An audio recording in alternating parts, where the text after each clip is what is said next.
Enggak ada di sini.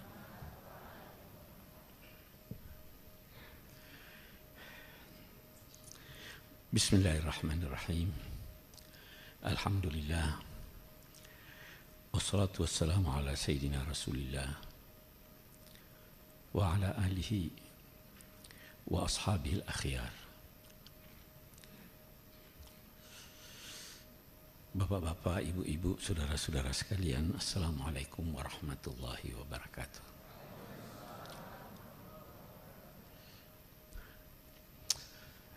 Hari ini kita berkumpul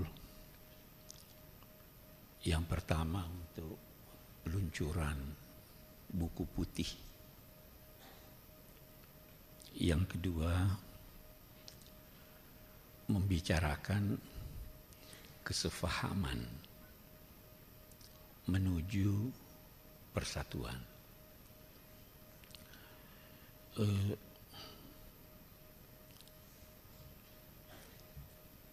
Dua acara ini sebenarnya menyatu.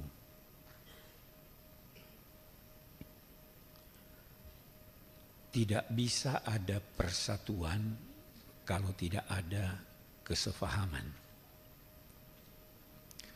Tidak bisa ada kesefahaman kalau kita tidak memahami diri kita dan memahami pihak lain.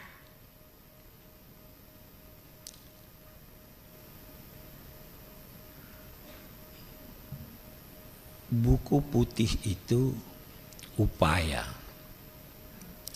untuk memperkenalkan agar difahami siapa Syiah itu. Tetapi memahami Syiah saja tidak cukup untuk terwujudnya kesefahaman kalau pihak yang di luar Syiah tidak memahami dirinya. Karena itu kesepahaman perlu.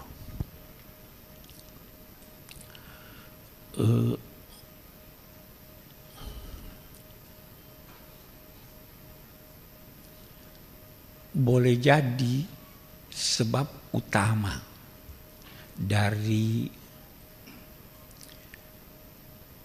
apa yang terjadi dalam masyarakat Islam di dunia dan apa yang terjadi di Indonesia itu sebabnya adalah kesalahpahaman. Kalau kita persempit, kesalahpahaman sementara orang-orang Syiah terhadap mazhab mereka dan kesalahpahaman orang-orang Sunni terhadap mazhab mereka.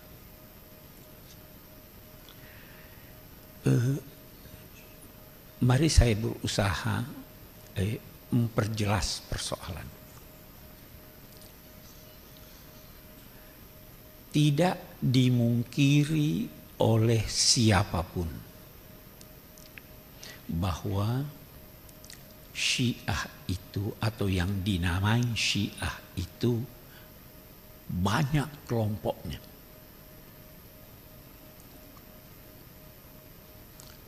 Sehingga kalau ada pendapat dari satu kelompok Syiah yang dinisbahkan kepada kelompok lain, maka di sini bisa timbul kesalahpahaman.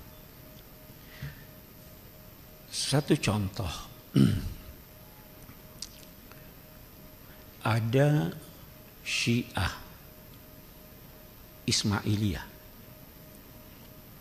yang ada sekarang, ada Syiah Zaidiyah yang ada sekarang, banyak di Yaman.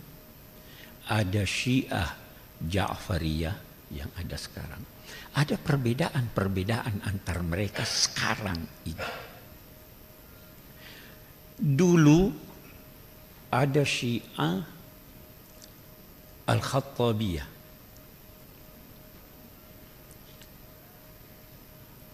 Ada Syiah Al-Qaramitah.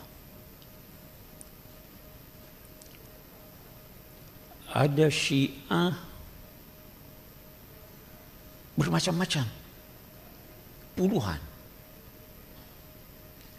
Kalau Anda mengambil pendapat Syiah, katakanlah Al-Qaramitah atau Al-Khattabiyah, lalu Anda nisbahkan kepada Al-Ja'fariyah, terjadi kesalahpahaman. Dan Anda menzalimi salah satu dari kelompok itu. Kita tidak bisa memungkiri bahwa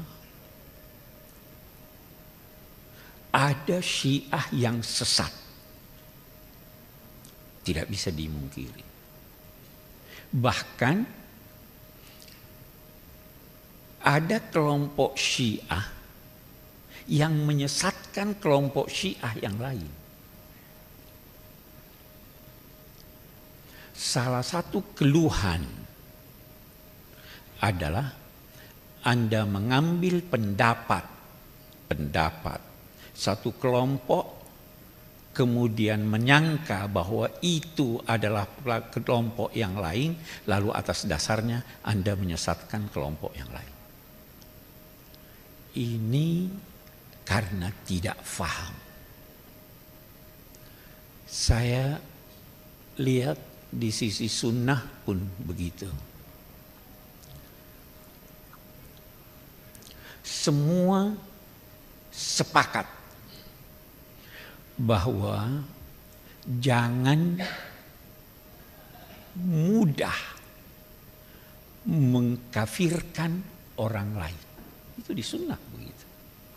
Imam Ghazali berkata, kalau seandainya Anda mendengar kalimat yang diucapkan oleh seseorang, 99% diantaranya menunjukkan bahwa yang bersangkutan kafir, masih ada 1% yang memungkinkan dia dinilai beriman, maka jangan kafirkan dia. Itu di sunnah. Karena membiarkan hidup 1000 orang yang kafir, itu kesalahannya lebih ringan daripada membunuh karir seorang muslim. Tapi kan ini banyak yang tidak tahu ini kan. Jadi tidak mengerti dirinya. Bisa jadi tidak mengerti dirinya, tidak mengerti orang lain, terjadilah cekcok. Itu yang pertama. Saya khawatir nanti ini buku namanya apa ini? Buku yang dibagikan, buku putih ini. Syiah. Nanti muncul lagi itu, ini Syiah yang mana nih? Ya kan?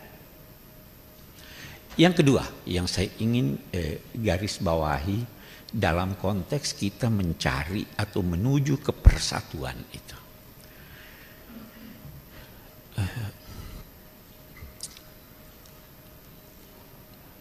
Ada perkembangan pemikiran. Ada perkembangan pemikiran. Karena pemikiran apapun termasuk pemikiran keagamaan dipengaruhi oleh banyak faktor. Bisa perkembangan ilmu, bisa kemaslahatan, bisa kecenderungan seseorang, bermacam-macam faktor. Sehingga semua mazhab apapun, mazhab pemikiran apapun, pasti telah terjadi perubahan-perubahan sedikit atau banyak menyangkut pendapat-pendapatnya. Pasti itu. Pendapat Darwin sudah diubah oleh pendapat Darwinisme yang baru. Berkembang. Pendapat Syafi'i, jangankan dengan orang lain, dengan dirinya yang ada ketika dia di Irak sudah berbeda dengan ketika dia di Mesir. Ada perkembangan. Salaf begitu juga. Banyak salafiyah yang sekarang itu berbeda pandangannya dengan pendapat salafi Imam Ahmad ibn Hanbal. Ada perkembangan.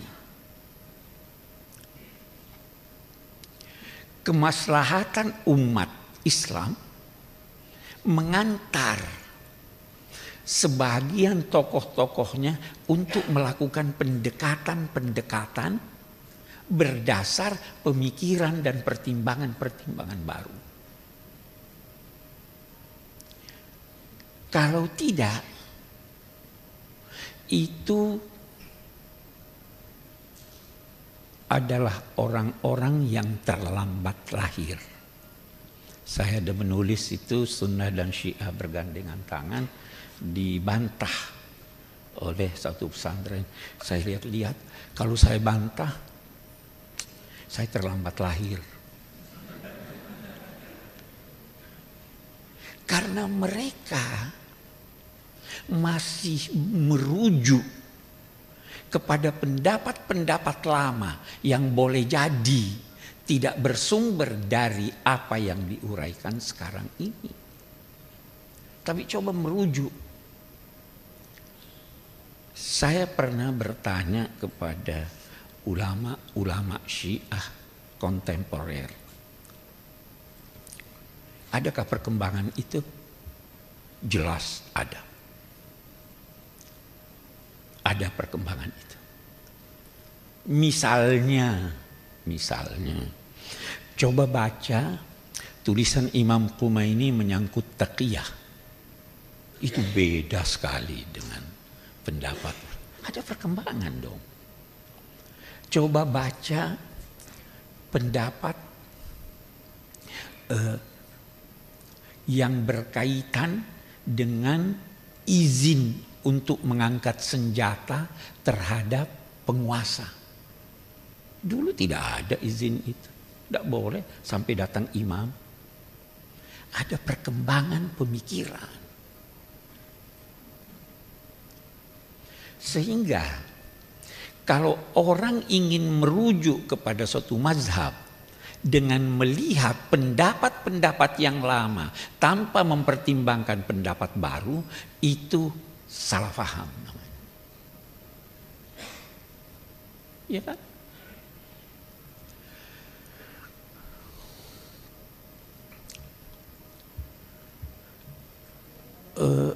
Yang ketiga, kita harus membedakan antara pendapat intelektual ulama cendekiawan dengan pendapat orang awam. Itu harus dibedakan.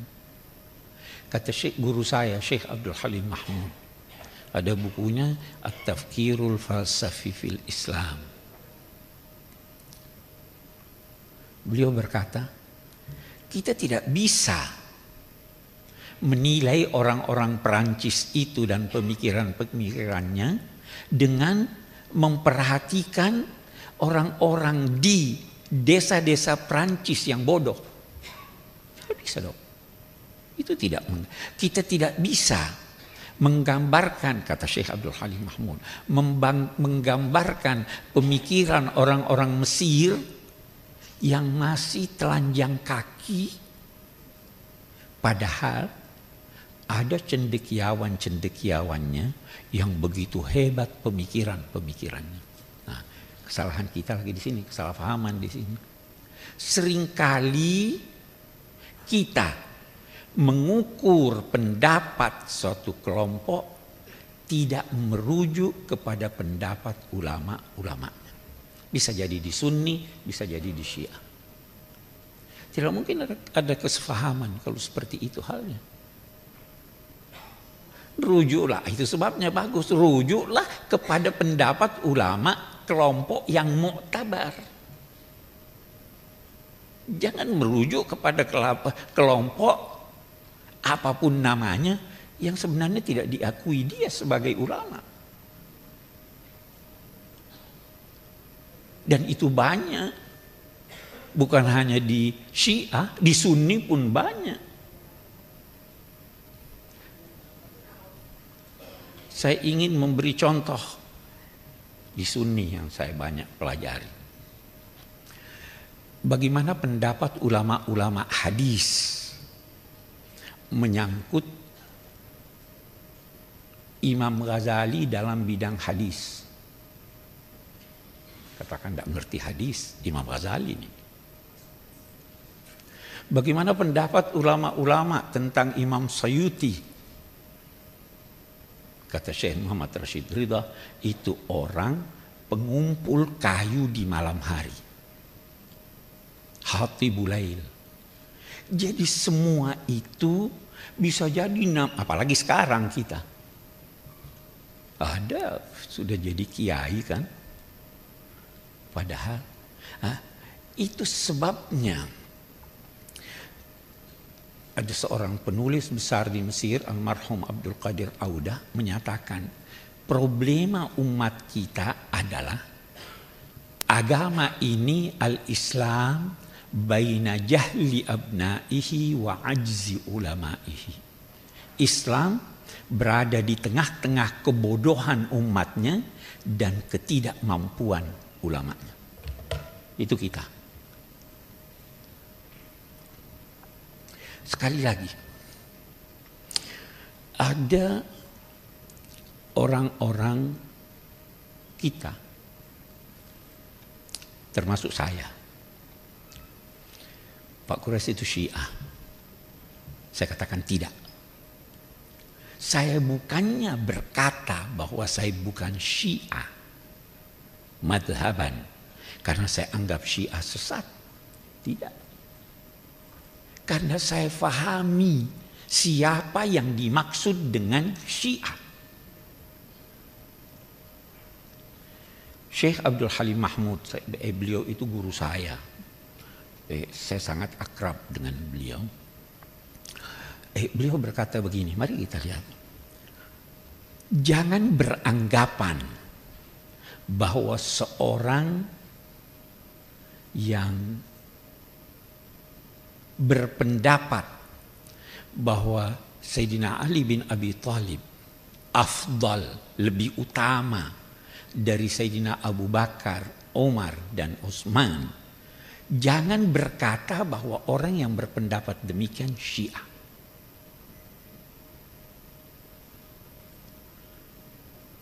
Karena kita lihat tulis Syekh Abdul Halim Mahmud. Karena sejarah menunjukkan ada kelompok Mu'tazilah yang di Baghdad itu berbeda dalam sikapnya terhadap Sayyidina Ali dengan kelompok Mu'tazilah yang di Basrah. Yang di Basrah itu menilai bahwa Sayyidina Ali afdal dari Sayyidina Abu Bakar, Umar, dan Utsman. Tetapi mereka bukan Syiah, bahkan mereka memusuhi Syiah. Jadi ini kita, saya khawatir itu yang terjadi di Indonesia ini Syiah bukan Syiah. Itu bukan Syiah. Karena kita tidak faham, kita kan mau kesepahaman nih. Fahami dulu diri Anda. Satu contoh lagi. Satu contoh lagi. Siapa yang dinamai kafir? Ada diskusi di kalangan ulama Syiah antara mazhab Abu Hanifah dan mazhab Syafi'i. Atau bahkan antara Imam Abu Hanifah dan Imam Syafi'i. Imam Abu Hanifah berkata yang tidak salat kafir. Bagus. Imam Syafi'i berkata tidak, dia tidak kafir. Enggak, dia kafir. Lah. Imam Syafi'i bertanya, bagaimana caranya orang yang tidak salat ini, karena Anda katakan dia kafir, bagaimana caranya supaya dia masuk Islam lagi? Dijawab oleh Imam Abu Hanifah, dia ucapkan 2 kalimat syahadat. Terus kata Syafi'i, lah ini dia tidak pernah tinggalkan 2 kalimat syahadat. Kenapa Anda suruh lagi dia mengucapkan? Jadi itu bukan kafir, itu muslim yang berdosa.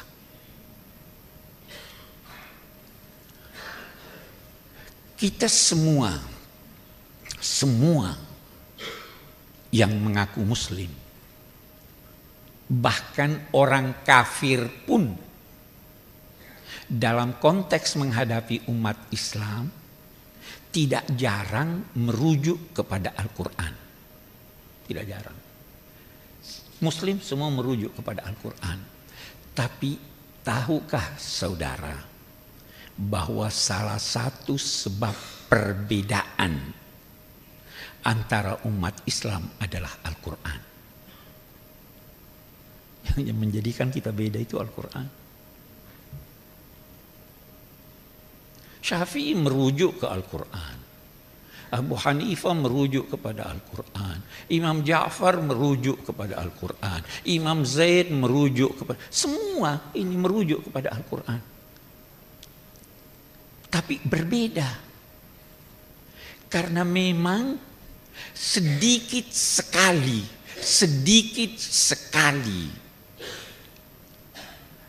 kesimpulan-kesimpulan yang diambil dari Al-Quran dan Sunnah itu yang pasti begitu.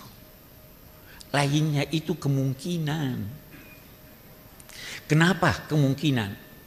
Kata Imam Asy-Syatibi yang Sunni Maliki itu ada 10 sebabnya. Ini kata dari Al-Quran, ini kata. Arti hakiki atau arti majazi? Yang berarti hakiki sudah beda dengan yang berkata majazi. Allah punya tangan. Yadullahi fauqa aydihim. Ada tangan Tuhan, tapi beda dengan tangan makhluk, itu kata ini. Yang berkata tidak, ini metafor, sudah beda kita. Ada sebab perbedaan lagi. Rujukan kepada bahasa. Al-Masih, apa artinya Al-Masih? Apa dia terambil dari masaha mengusap atau dari saha berkeliling? Sudah beda. Ada persoalan i'rab. Wamsahu bi ru'usikum wa arjulikum atau wa arjulakum. Sudah beda lagi. Dua-dua merujuk kepada Al-Quran. Ada sisipan. Orang yang musafir itu boleh puasa atau tidak? Tidak boleh. Bagus, itu pendapat Syiah, Ja'fariyah. Tapi Sunni, kenapa? Dua-dua merujuk ke Al-Quran dan Sunnah. Wa man kana minkum maridan aw ala safarin fa iddatun min ayyamin ukhra. Sunni dia sisipkan karena dia mengukuhkan hadis. Man kana minkum maridan aw ala safarin walam yasum, dalam kurung. Semua merujuk, dan itu kemungkinan banyak sekali faktor. Hadis begitu juga. Ini riwayat Bukhari. Ada perawi-perawi Bukhari yang dianggap tidak cukup kuat oleh Imam Muslim. Kalau kita mau ambil semua ini lantas merujuk, oh itu mazhab ini begini. Tidak. Demikian juga di Syiah kan. Tidak semua apa yang di Al-Kafi menurut ulama Syiah itu sahih. Sebagaimana ulama Sunnah berkata, tidak semua, jangankan yang di riwayat Ahmad, dalam sahih Muslim pun ada yang tidak sahih oleh sementara ulama Muslim, ulama Sunni. Yang penting dalam konteks kesepahaman ini kita bersatu dalam akidah. Dan ketika kita bersatu dalam akidah, tidak harus rumusannya persis sama. Tapi yang penting kandungannya sama. Ya kan? Itu Syekh Muhammad Abduh berkata, rukun iman itu yang penting 2. Percaya pada Allah dan hari kemudian.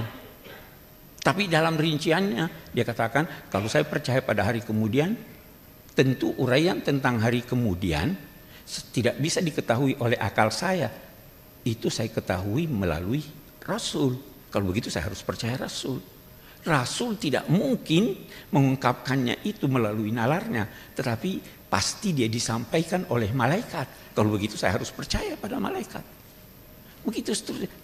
Kita tidak terikat dengan rumusan, kita terikat dengan kandungan apa yang dirumuskan itu.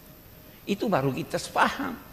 Tapi kalau Anda mau persis sepaham redaksinya, itu tidak mungkin. Nah, kalau kesepahaman ini sudah terjadi, itu mudah. Apalagi kalau kita merujuk ke ulama-ulama kita sekarang, baik yang Sunni maupun Syiah. Itu sebabnya dalam semua konferensi, pertemuan-pertemuan yang diadakan oleh berbagai ulama, mereka sepakat. Sepakat mereka.